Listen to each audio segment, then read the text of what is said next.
నంద్యాల జిల్లా శ్రీశైలం నియోజకవర్గం బండియాత్మకూరు మండలంలో గత 2 నెలల నుండి రేషన్ బియ్యం పంపిణీ చేయడం లేదని స్థానికులు ఆవేదన వ్యక్తం చేశారు. బండియాత్మకూరు మండలంలోని బి కోడూరు గ్రామంలో పలువురికి రేషన్ బియ్యం అందలేదని ఆరోపించారు.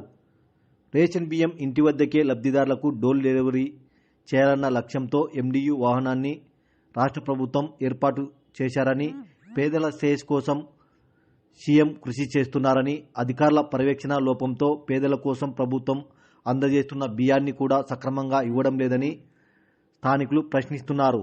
అధికారులకు చెబుతున్నప్పటికీ నిర్లక్ష్యంగా వ్యవహరిస్తున్నారని ఆరోపించారు. ఇప్పటికైనా సంబంధిత అధికారులు స్పందించి ప్రజలకు సకాలంలో రేషన్ బియ్యం అందే విధంగా చర్యలు తీసుకోవాలని రేషన్ బియ్యం అందని బాధితులు కోరారు.